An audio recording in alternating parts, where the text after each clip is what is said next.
하나님의 말씀은 룻기서 1장 1절에서 18절까지의 말씀입니다.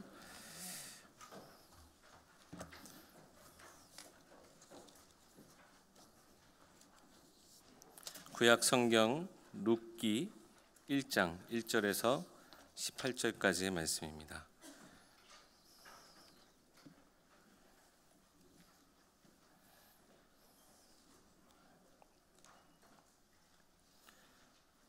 제가 봉독하겠습니다. 사사들이 치리하던 때에 그 땅에 흉년이 드니라. 유다 베들레헴의 한 사람이 그의 아내와 두 아들을 데리고 모압 지방에 가서 거류하였는데 그 사람의 이름은 엘리멜렉이요 그의 아내의 이름은 나오미요 그의 두 아들의 이름은 말론과 기런이니 유다 베들레헴 에브랏 사람들이었더라. 그들이 모압 지방에 들어가서 거기 살더니 나오미의 남편 엘리멜렉이 죽고 나오미와 그의 두 아들이 남았으며 그들은 모압 여자 중에서 그들의 아내를 맞이하였는데 하나의 이름은 오르바요 하나의 이름은 룻이더라.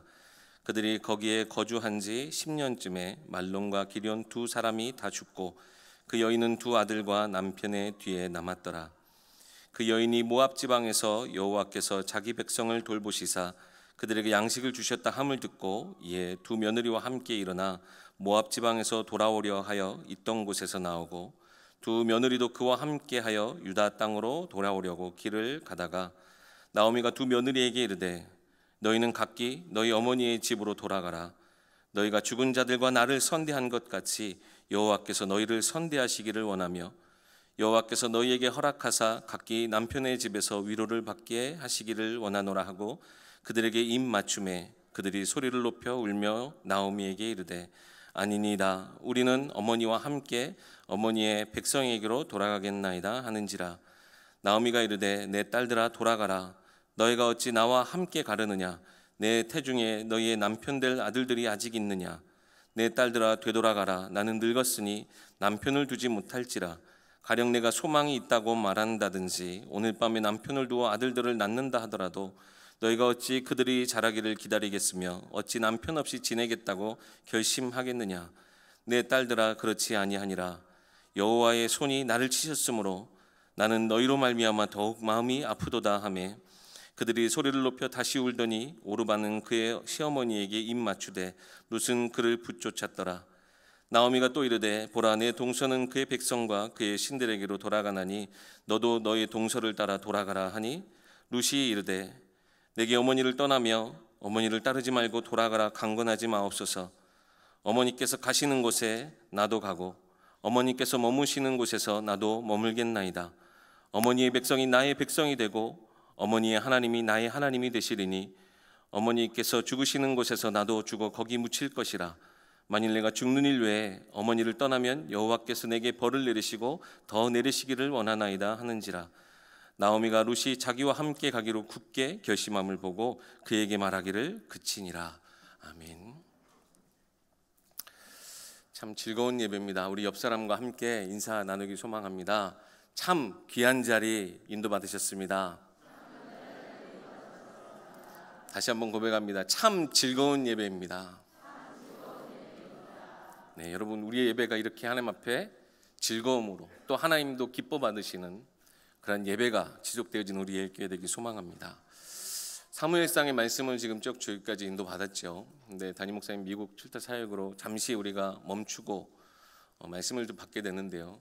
어떤 말씀을 좀 심부름을 할까 고민하다가 룻기서를 좀 함께 나누면 좋겠다라는 감동이 있어서 또 오늘 이 말씀 가지고 심부름하게 됐습니다. 룻기서는 평범한 사람들의 일들을 어떻게 보면 이야기 형식으로 풀어나가고 있습니다. 4장밖에 안 되는 짧은 스토리이기 때문에 여러분들 오늘 집에 가셔서든지 오늘 성전에 머무시면서 꼭 읽어보시기를 이렇게 꼭 강권하고요. 그 읽으시면서 주신 감동, 그 은혜, 그것들을 꼭 놓치지 않으셨으면 좋겠습니다. 이 룻기서에 기록된 일들, 어떻게 보면 이런 일들은 물론 슬프고 참 어렵고 힘든 상황입니다만 우리 스스로가 겪을 수도 있는 상황이고요. 우리 주변에 얼마든지 사실 있을 수 있는 일들입니다. 우리 엘가나와 한나의 가정에서 위기와 문제가 한 시대의 역사를 바꾸는 정말 중요한 내용이 된 것처럼 오늘도요 한 가정의 위기와 문제로 시작된 이 이야기 속에서 우리에게 많은 교훈과 감동을 주기도 합니다.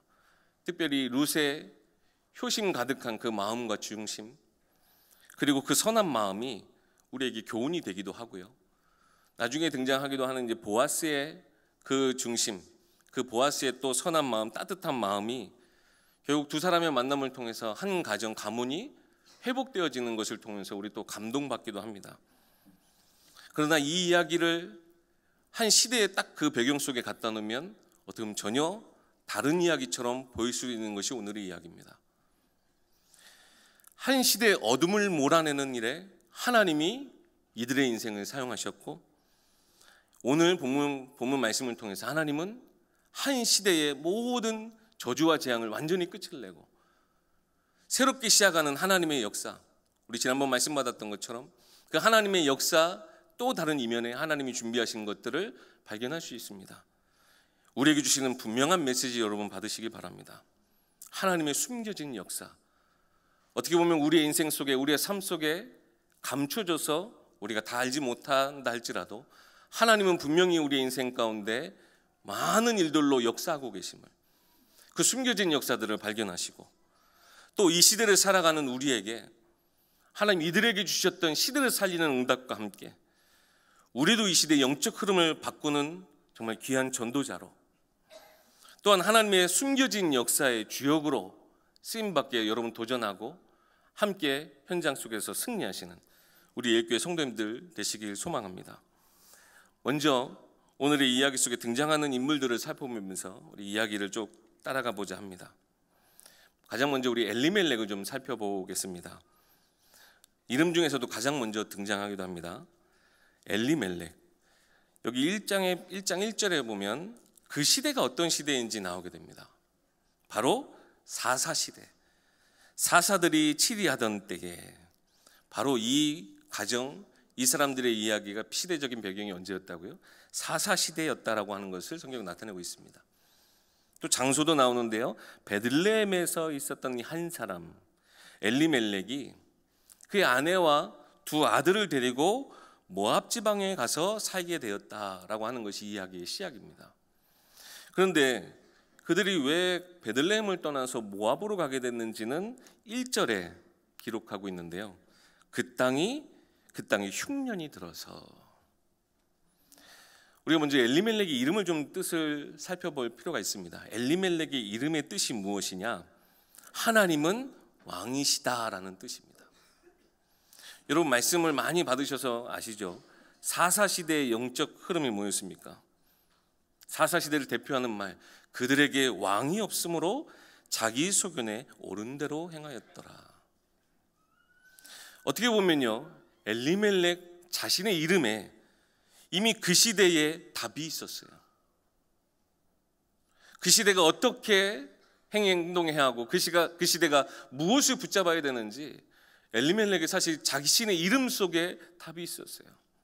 하나님이 왕이신데 그 하나님, 왕이신 하나님을 그들이 인정하지 않고 자기 소견에 옳은 대로 행하였던 그 시대, 그 흐름 속에 있었다라고 하는 겁니다. 너무나도 안타깝게도요, 이 엘리멜렉 또한 자기 이름이 나타내는 자기의 정체성, 그 정체성과는 정반대되는 행동으로 기근이 들어서 하나님이 허락하신 땅을 떠나는 모습을 보여주고 있습니다. 성경에서 말하는 이 엘리멜렉의 행동은 바로 그 당시 정체성을 상실한 이스라엘의 모습을, 하나님의 백성, 이스라엘 백성의 그 영적인 상태를 보여주고 있는 것입니다. 아까도 말씀을 드렸지만 엘리멜렉의 고향 유다 베들레헴은 이스라엘의 위대한 왕입니다. 신앙의 모델인 바로 다윗 왕의 고향이기도 해요. 나중에 이제 선지자 미가를 통해서 예언되기를 바로 이 베들레헴에서 메시아가 오실 것이다라고 하는, 어떻게 보면 굉장히 영적인 의미를 가진 그 땅이었어요. 그런데 엘리멜렉은 이곳을 떠나 모압으로 갑니다. 이 모압으로 갈 때 어떠한 이 여정을 거쳐야 되냐면요, 예전에 과거, 이들에게 있어서 과거죠. 이스라엘 백성들이 430년 동안 노예 생활할 때 하나님이 크신 역사로 그들을 노예된 그 상태에서 건져내 주시고 그들 앞에 홍해를 건너고 광야를 건너고 나중에 요단을 건널 때 그 요단을 건너서 하나님이 그들에게 지시하신 것이 무엇입니까? 너의 믿음의 증거, 또 그 믿음에 내가 응답하여 이 요단을 건넜다라고 하는 기념비를 그곳에 세웠어요. 근데 오늘 이 엘리멜렉과 그 가정은 그 하나님의 크신 역사, 그것을 앞에 둔 채 오히려 그것을 뒤로 하고 그 기념비를 지나 세상 가운데로 들어가게 됩니다. 하나님으로부터 점점 멀어지게 되는 거예요. 결국에는요, 곧 그 가정에 재앙이 임할 씨앗인 것은 알지도 못한 채 그렇게 하나님이 약속하신 땅에서 점점 멀어지게 되고 결국 모압 땅에서 엘리멜렉은 죽게 됩니다.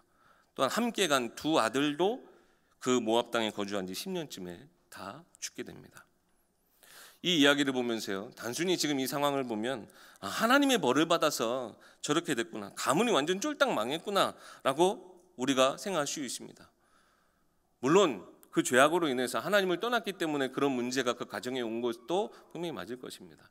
그런데 그렇다라고 하기에는, 그것만 있다라고 하기에는 오늘 뒤에 숨겨진 이야기들, 뒤에 하나님이 이 가정 가문 가운데 주신 응답이 너무나 크게 됩니다. 여러분 말씀 받으시면서 우리가 끝까지 나를 사랑하시는 이 하나님의 사랑, 이 하나님의 은혜의 자리를 우리가 떠나지 말아야 될 이유로 이런 것들을 여러분 꼭 붙잡으시기 바랍니다. 두 번째로 우리 살펴본 사람은 나오미입니다.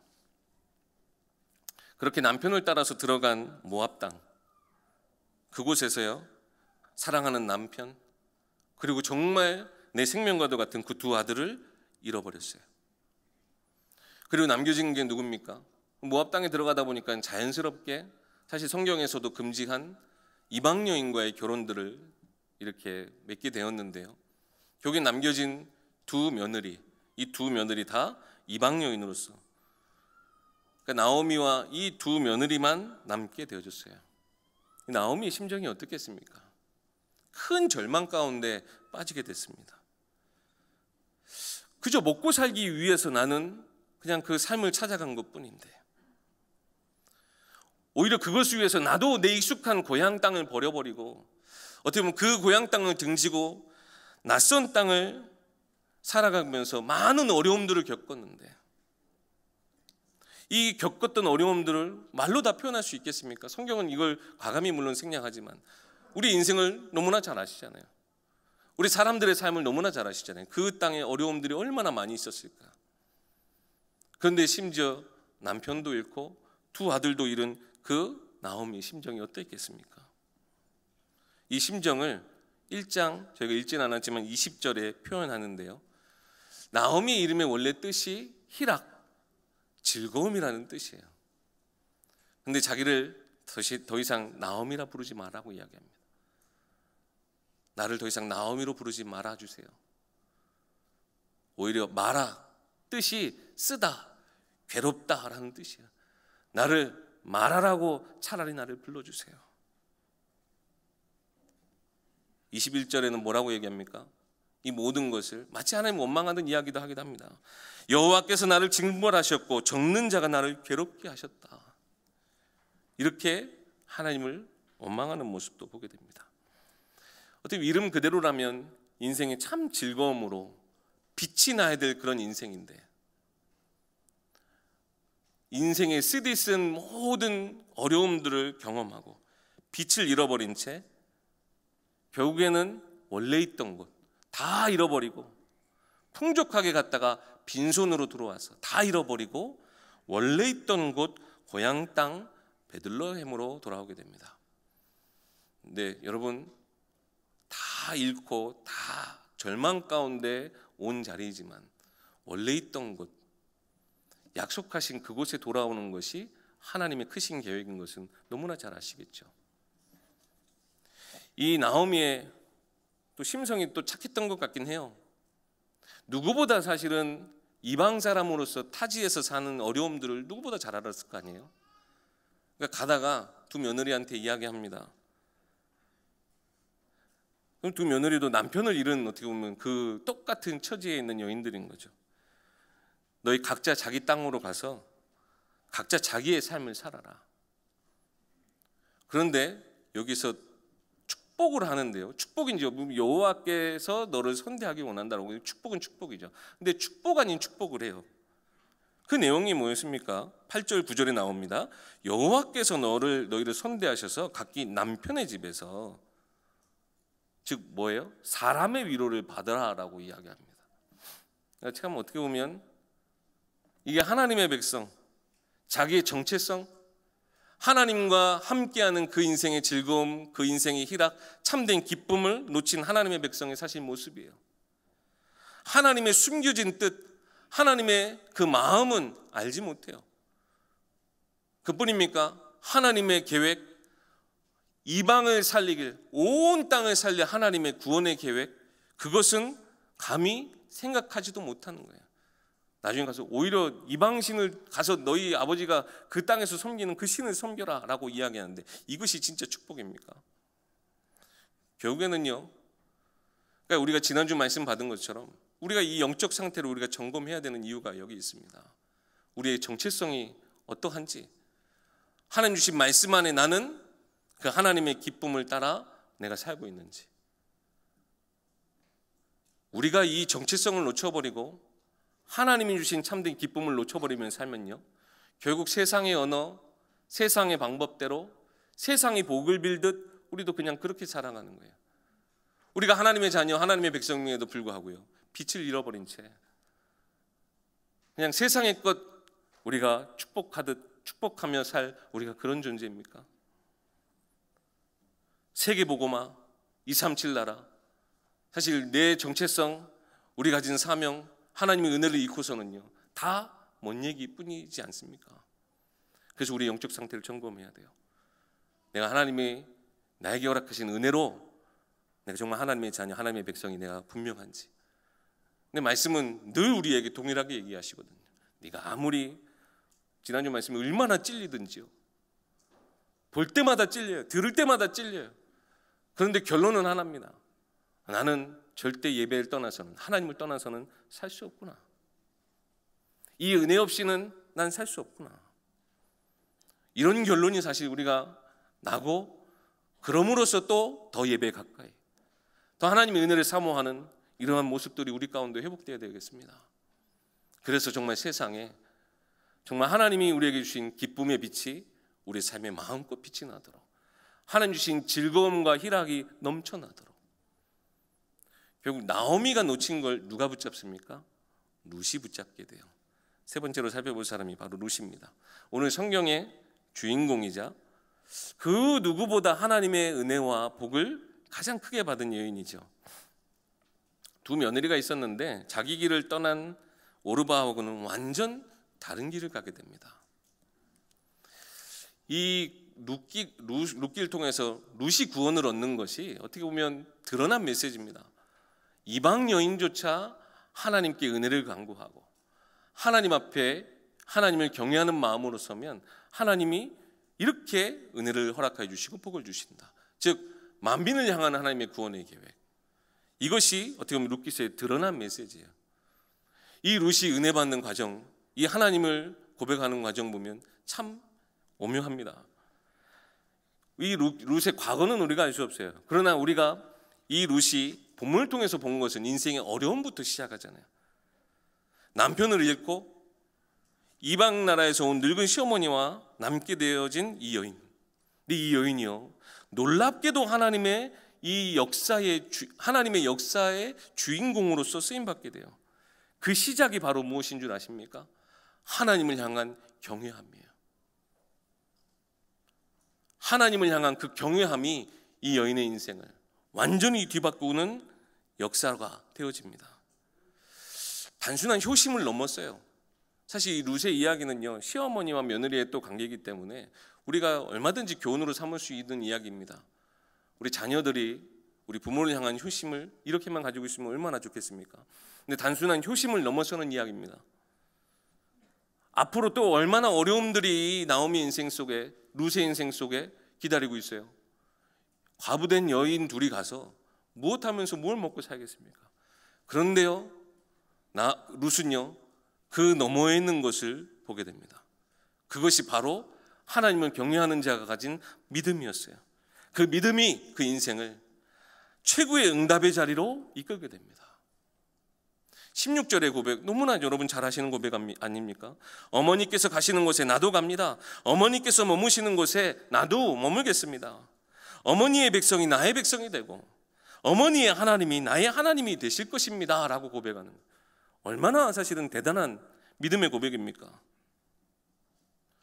나오미가 이것을 전달했을까요? 아니, 나오미의 영적 상태를 보면 저는 나오미가 물론 좋은 아내 내용들은 다 제공했겠지만 이것을 진짜 룻이 그 가슴 속에 그 하나님을 경외함으로 다가갔던 그 마음은 바로 전적인 하나님의 은혜였음을 저는 분명히 고백합니다. 은혜가 아니고서는요 어떻게 이 믿음의 고백을 할 수 있겠습니까? 베드로가 예수님께 주는 그리스도시요 살아계신 하나님의 아들이십니다라고 고백했을 때 예수님이 말씀하신 거예요. 베드로야, 이걸 네가 어찌 알았냐? 이걸 내게 알게 하는 혈육이 아니라 하늘에 계시는 내 아버지께서 내게 주신 지혜로 이 모든 것을 깨달은 까닭이구나. 하나님께서 주신 지혜가 하나님의 것을 알게 하는 그 눈이 열려졌기 때문에 이 룻은 이런 믿음의 고백을 할 수 있었다라고 저는 생각합니다. 이것밖에는요 다른 그 어떤 것도 찾을 수가 없어요. 오늘 이 자리에 계신 우리 모든 성도님들, 우리가 성경을 많이 알고 우리가 많은 선행과 봉사를 우리가 할 수 있습니다. 그렇지만 하나님의 은혜의 자리에 들어가는 건 전적인 하나님의 우리에게 베풀어 주신 은혜, 그것이 있어야 됨을 여러분 기억하시기 바랍니다. 그래서 우리는 은혜를 구하는 자리에 지금 우리가 서 있는 거예요. 하나님이 은혜 구하는 자들에게 하나님 반드시 은혜를 베푸시는 모습, 이방 여인임에도 불구하고 하나님은 그 여인에게 이 은혜를 베푸시는 모습 볼 수 있습니다. 또 우리가 영적인 것을 깨닫는 하늘의 지혜가 필요해요. 오늘 말씀 받는 동안 제 말이 아니라 하나님이 주신 지혜를 가지고 이 말씀 속에 담긴 하나님의 음성, 하나님이 깨닫게 하시는 것을 꼭 붙잡고 회복하시는 시간 되길 소망합니다. 룻은요 그냥 말뿐인 사람이 아니었어요. 이게 단순히 어머니와 약속한 내용이 아니에요. 내용을 잘 보시면 결국 하나님의 백성 되길 원하는 것이고 하나님의 그 자녀 되기 원하는 거예요. 이 믿음의 고백은 나오미와의 약속, 어머니와의 지킬 약속이 아니라 하나님 앞에서의 신앙 고백이었어요. 그래서 이 믿음의 고백을 끝까지 따라서 하나님 앞에서 행동하듯이 늙은 어머니를 따라서 낯선 땅에서 어떻게 보면 진짜 삶의 희락, 즐거움을 잃어버린 그 어머니를 섬기면서 살아가게 됩니다. 이러한 룻을요 하나님은 가만히 두셨겠습니까? 하나님의 놀라운 역사, 하나님이 예비하신 모든 축복을 이루어 나가세요. 네 번째 우리가 봐야 될 사람이 보아스입니다. 보아스는 2장부터 등장을 하게 되는데요, 여기 뭐라고 표현하냐면 엘리멜렉의 친족으로서 유력한 자라고 합니다. 유력하다라고 하는 것은 힘있고 부유한 자라는 뜻인데요, 어떻게 보면 힘있고 부유하고 참 좋은 능력을 가졌죠. 좋은 배경을 가졌는데요, 그뿐만이 아닙니다. 이방 여인 룻을 아무런 편견과 선입견 없이 또 가식 없이 대할 만큼 또 굉장히 인격적으로 훌륭한 사람이었던 것을 볼 수 있습니다.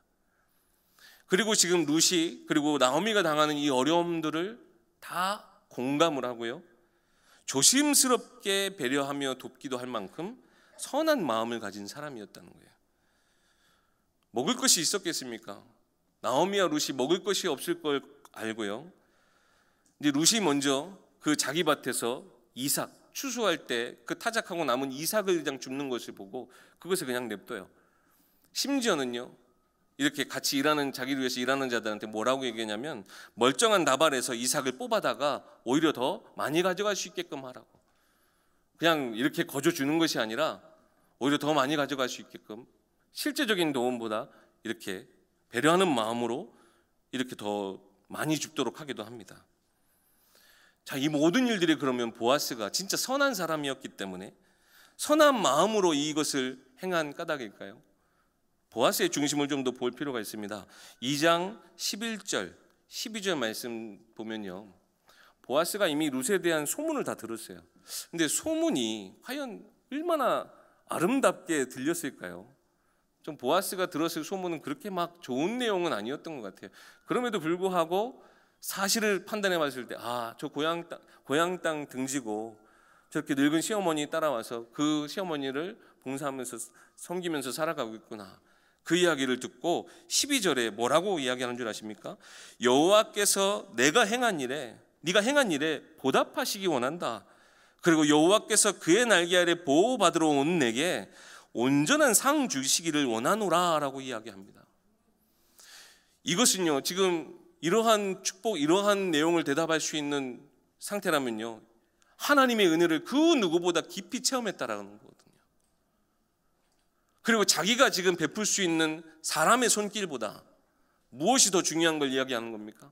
하나님이 은혜 주시고 하나님이 지키시고 보호하심이 더 크고 중요하다라고 하는 것을 지금 의미하면서 그것을 두고 축복하는 거예요. 얼마나 중요한 것을 보고 말한 것입니까? 근데 이것이 어디서부터 나왔을까요? 그 룻기서 제일 마지막 부분을 보면 짤막하게 이렇게 족보가 나오는데요, 4장 21절에 보면 이 보아스의 아버지가 살몬이라고 기록이 되어 있습니다. 근데 이걸로는 사실 우리 다 알 수 없고요, 마태복음 1장 5절이 이 룻기서 4장에 마지막 부분에 나와 있는 이 족보와 똑같이 흘러가게 되는데요, 마태복음 1장 5절에 보면 라합이, 그러니까 살몬의 라합을 통해서 낳은 아들이 보아스라고 하는 것을 드러냅니다. 그의 아버지가 누구냐, 살몬은 누구냐, 그 여호수아가 여리고성을 정탐하러 보냈던 그 정탐꾼 중에 한 사람입니다. 라합은 누군지 너무나 잘 아시죠. 그 여리고성이 무너지기 전에 하나님을 경외하는 마음을 가지고 있다가 이 정탐꾼과의 만남을 통해서 자신에 대한 믿음을 고백하고, 그리고 나를 구원하는 것뿐만 아니라 그 가정을, 그 가문을 구원했던 한 여인이었어요. 이 라합이 어머니로서 들려줬던 이야기가 사실은 얼마나 보아스에게 영향을 끼쳤겠습니까? 생각해 보세요.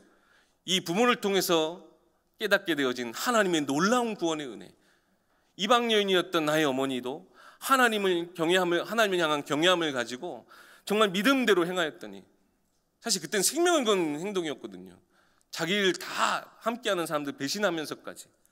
그런데 영적인 것을 절대 포기할 수 없기 때문에 했던 그 도전, 그 행동에 따라 하나님이 허락해 주신 그 구원의 은혜, 그 놀라운 은혜를 이미 보아스도 너무나 깊이 알고 있는 거죠. 하나님께로부터 받은 것이 너무나 확실한 거예요. 그리고 그것이 얼마나 큰 것인지 잘 아는 사람. 우리 지난번 말씀 기억하십니까? 누구가 이런 하나님의 은혜를 베풀 수 있는 자라고요?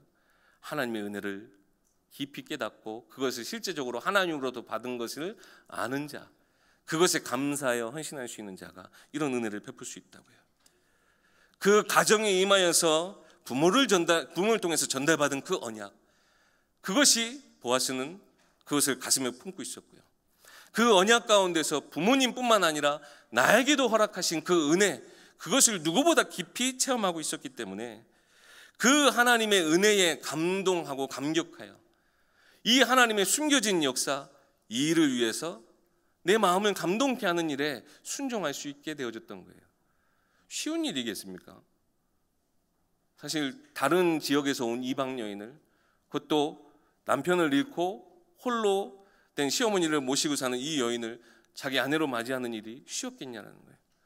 근데 이 모든 일에 하나님이 감동케 하시고, 그 누구보다 그 가정에 먼저 주신, 내 가정 가운데 하나님이 먼저 주신 그 은혜를 깊이 체험하고 감사했던 그 보아스를 통해 하나님은 하나님의 일을 지켜나가신 거예요. 결국 보아스는 룻과 결혼하게 되고 룻을 아내로 맞이하게 됩니다.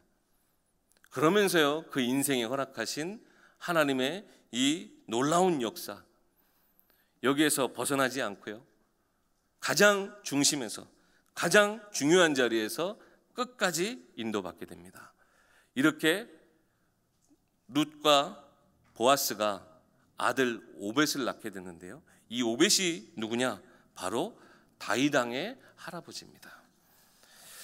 평범한 것 같은 이야기예요. 한 가정의 이야기. 그냥 효심을 가지고 선한 마음을 가진 한 여인, 그리고 그러한 선한 마음을 가진 사람들이 결국에는 이 모든 어려움들을 이기고 아름다운 결말을 맺게 됐다. 단순한 지금 그런 이야기뿐만 아니라 이것이 이스라엘의 역사 속에서는 빼놓을 수 없는 이야기가 아주 중요한 사건이 되어진 것입니다. 우리 드라마나 영화에서 볼 수 있잖아요. 착하게 행동하고 착한 마음을 가진 사람은 끝내 복을 받는다. 여러분, 그 수준의 이야기가 아니에요. 하나님을 향한 경외함, 그 은혜를 아는 자들의 그 하나님이 허락하신 그들의 인생 많은 어려움 가운데 숨겨두신 하나님의 그 역사를 보게 되고 그 역사 속에 쓰임받은 사람들의 이야기, 그것이 곧 이스라엘의 역사, 그것에 기록되어질 만큼. 이 룻기는요, 사무엘이 기록했다는 주장도 있지만요, 지난 우리 YBS 때 한번 들으셨죠? 사무엘이 기록했다는 주장도 있지만 솔로몬 왕조 때, 그러니까 다윗의 그 어떻게 보면 업적이 찬란히 빛이 나는 그 이스라엘의 최고 어떻게 보면 번성했을 때에 그 이스라엘의 역사를 기록한 역사학자들이 이것을 기록했다라는 주장도 있습니다만, 사실 누가 썼느냐는 저는 크게 중요하지 않다라고 생각합니다. 분명한 것이 있기 때문에 그래요. 사사시대 캄캄하에서 아무것도 볼 수 없었던 그 영적으로 어둠 같았던 그 시대, 그 시대를 관통하는 이야기거든요. 그 시대 속에서도요, 이 이야기는 이스라엘 사람들에게 하나님의 온전한 사랑이 그 시대 가운데도 보이지 않게 흘러가고 있었음을 말해주고 있는 것입니다. 1장 8절에 우리 선대라는 말이 나오는데요, 히브리 원어로 헤세드라고 이야기합니다. 근데 이것은 온전한 사랑을 의미하는 거예요.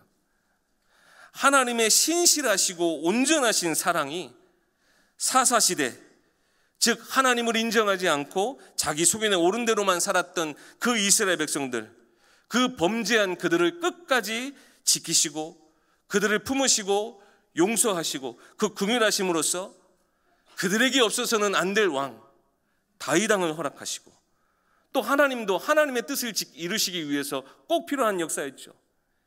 자기 뜻을 이루시기 위해서 또 그 백성 이스라엘을 위해서 허락하신 다윗 왕을 허락해 주신 것으로 이 역사, 이 기록이 지금 룻기서는요, 그러한 영적인 의미를 가지고 있는 거예요.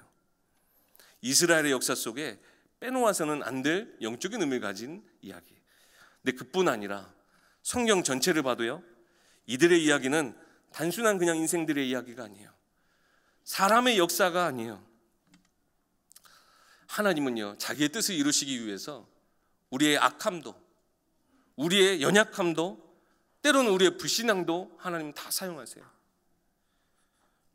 우리의 문제, 우리가 겪는 여러 어려움들과 괴로움, 이 모든 것 속에서도 하나님은 분명 역사하고 계십니다. 또한 우리의 선한 마음도, 또 우리의 모든 생각도 하나님이 지키시고 주장하시면서 모든 것을 사용하세요.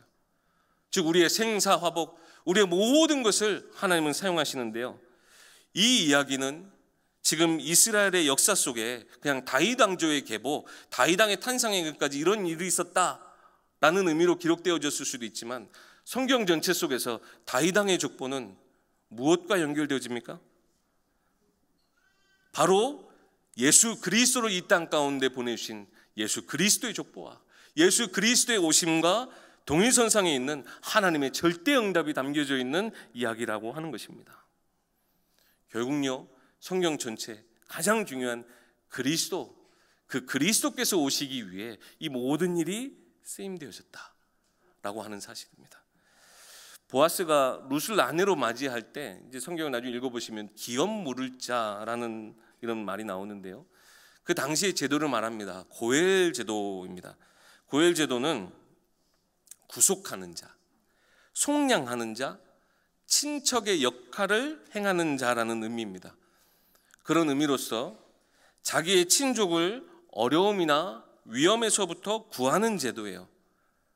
만약에 빚을 져서 노예가 되어지거나 죄인이 되었다 할지라도 그들을 위해서 그 모든 빚진 것을 탕감해 준다든지, 또 어떤 가문의 땅이나 혈족이 끊어질 위기가 있다, 오늘과 같이. 그러면 그 혈족이 보존되어지도록 만들어진 합법적인 절차예요.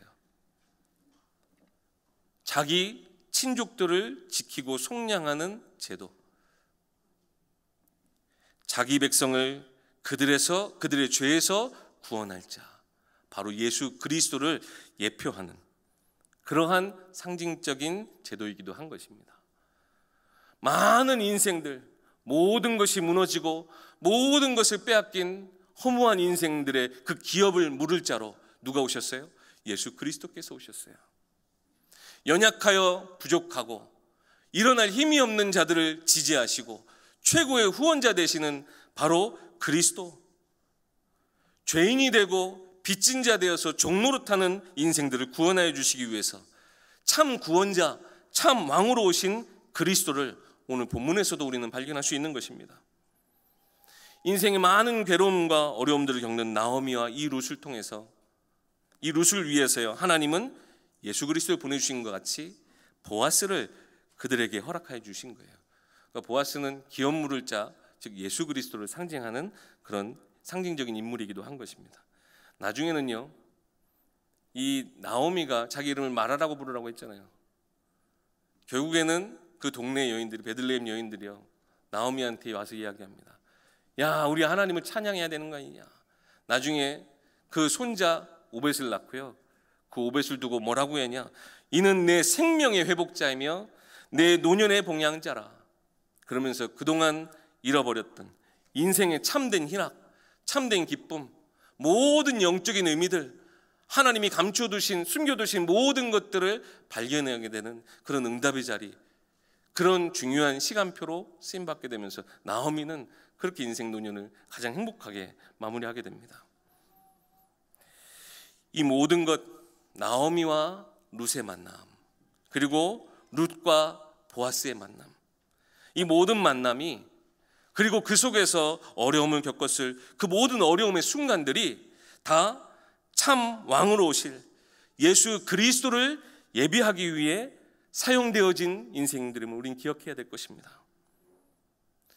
한편으로요, 우리 그동안 말씀 쭉 흐름으로 받으셨던 것처럼 엘가나와 한나를 통해서 시대의 영적 흐름을 바꾸고 하나님의 백성들을 위해서 먼저 하나님 앞에 서서 예배를 회복한 사무엘의 응답, 그 한편으로는 하나님이 그 한 가정을 통해서 그 역사를 준비하셨죠. 그런 것처럼 오늘 이 한 가정을 통하여서, 한 인생을 통하여서 하나님의 숨겨진 역사 속에 이 하나님의 숨겨진 사람들을 통해서 하나님은 최고의 예배를 드렸던 다윗을 허락하셨고요, 그리스도를 그들에게 허락하신 거예요. 이렇게 한편으로는 사무엘을, 한편으로는 다윗을, 그러면서요 예수 그리스도를 준비하는 그 모든 과정과 그 예수 그리스도께서 오실 그 모든 현장에 그들이 변화되어지길 위하여서 주신 미스바 운동, 그 모든 것까지 하나님이 다 준비하셨다라고 하는 겁니다. 이 모든 일이 다 하나님의 숨겨진 역사입니다. 평범한 우리의 인생이 이 하나님의 역사 가운데로 들어가게 되는 믿음, 이 룻의 여러분 믿음을 꼭 회복하시기 바랍니다. 우리 인생의 많은 어려움과 그냥 사람의 역사 속에 자칫 드러나지 못하고 감춰진, 숨겨진 하나님의 역사, 하나님 이걸 드러내기 원하시고, 하나님은 이 역사를 통해서 하나님의 일, 그리스도를 우리에게 허락하신 것을 우리가 기억하면서 우리의 삶을 드릴 수 있는 우리 모든 예일교회 성도님들 되길 소망합니다. 하나님은요 이미 우리를 이 놀라운 역사 가운데 부르셨어요. 그리고 오늘 말씀 주신 것을 통해서요, 하나님의 역사가 우리의 인생에도, 나의 삶에도, 나의 가정에도 하나님이 주신 이 하나님의 역사가 여러분의 삶 속에 증거되어져야 될 것을 우리가 믿고 순종할 때 이런 동일한 하나님의 놀라운 응답, 이 모든 것들이 회복되어질 줄 믿습니다. 룻기서의 마지막은 아까 말씀드렸다시피 족보로 이렇게 기록이 되어 있어요. 그 처음 나온 사람의 이름이 베레스인데요, 이 베레스 또한 누구의 아들이냐? 다말이 자기 시아버지 유다에게 들어가서 낳은 아들이에요. 어떻게 보면 이 모든 숨겨진 하나님의 역사, 그 역사 가운데 이 다윗 베레스로부터 다윗 왕까지의 족보를 기록하고 있습니다. 결국 이 모든 역사는 후대에게 전승되고 전달되어진 이야기라는 거예요. 한 가정, 한 가문을 통해서 이 비밀이 전달되고 이 영적 축복이 후대에게 전달되고 이 은혜의 여정을 함께 걸어갈 수 있도록 한 가정, 한 가문이 응답받게 하신 것, 이 모든 것 또한 하나님의 은혜가 아니겠습니까? 오늘 우리는요, 정말 간절히 하나님 앞에 함께 기도해야 되겠습니다.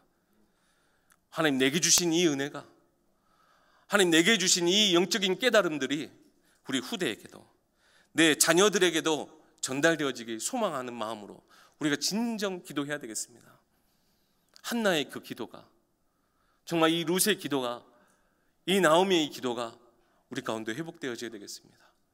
그래서 정말 우리가 간절히 하나님 앞에 드린 그 기도로 우리가 말로 후대들을, 우리 자녀들을 예배로, 그리고 하나님 믿는데 우리가 설득시키거나 우리가 그들을 감동시킬 수 있습니까?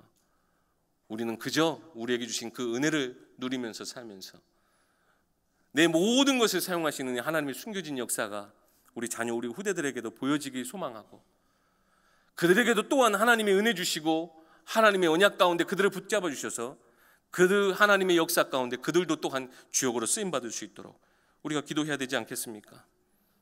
단순한 말의 기록이 아닙니다. 단순한 사람의 역사의 기록이 아니라 하나님이 우리에게 주신 이 은혜가 우리 후대에게도 전달되어지길 우리가 간절히 소망하는 이 기도가 오히려 우리 가정 가문을 살리는 것뿐만 아니라 우리 교회를 살릴 줄 믿습니다. 그리고 우리 한나의 가정과 같이 이 나오미의 가정과 같이 시대를 살리는, 시대를 회복하는 일에 우리 모든 가정들을 사용하실 줄 믿습니다. 결론입니다. 오늘 등장하는 모든 등장인물들이 바로 오실 그리스도를 위해서 자기 인생을 드린 바 되어진 것이라면, 이제 우리는 이미 우리에게 오셔서 모든 복음을 우리에게 밝히 드러내시고 놀라운 일들을 우리를 위해서 행하신 그 그리스도를 선포하고 전달하는 일에 우리의 인생을 드려야 될 줄 믿습니다. 하나님이여, 이렇게 놀라운 역사 가운데 우리에게 주신 최고의 선물이 바로 뭐라고요? 예수 그리스도시라고요. 하나님을 경외하고 하나님의 은혜를 누리는 자들을 사용하셔서 그들의 인생의 아픔과 어려움 속에서도 그들을 주역으로, 그들의 인생이 헛되지 않도록 그들을 사용하시면서까지 우리를 위해서 예비하신 최고의 응답 중의 응답이 뭐라고요? 바로 예수 그리스도시라고요. 지난 한 주간 여러분 영적 상태를 점검하시면서 예수 그리스도가 내 삶에 중심되어지지 못한 많은 부분들을 발견하셨을 거라 제가 그랬으니까요. 그렇게 생각되어집니다. 여러분, 그 자리에 다른 것으로 채울 수 있으십니까? 아니요. 그 자리는 오직 예수 그리스도 한 분으로만 채워야 될 자리인 줄 믿습니다. 무엇으로 우리가 그 자리를 채우겠습니까? 이 땅에 썩어질 것이 아니라 하나님이 우리에게 주신 최고의 응답, 그 그리스도가 나의 인생의 가장 중심이 되고 나의 모든 것 주장하시는 이 하나님의 숨겨진 역사가 나의 삶을 통해서 밝히 드러나게 되고, 우리 때에는 내가 밝히 알지 못한다 할지라도 다음 세대 우리 후대에게도 정말 하나님의 역사로 기록되어져 전달되고 전승되어져야 될 이 놀라운 은혜, 이것을 사모하는 마음으로 우리가 오늘도 우리가 기도하고 믿음의 고백해야 되겠습니다. 그리스도 한 분만으로 나는 만족합니다. 예수 한 분만으로 나는 충분합니다. 바로 전도자의 고백이 우리 교회, 우리 모든 성도들의 말과 말뿐이 아니라 우리의 삶 속에서도 가장 중심이 되어지는 믿음의 고백이 되어지기 소망합니다. 주님 한 분만으로 만족합니다. 그리스도 한 분만으로 만족하고 충분합니다. 완전합니다. 우리가 그런 믿음의 고백, 참된 그 모든 축복을 누리시는 우리 예일교회 우리 모든 성도님들 되시길 주의 이름으로 축복합니다.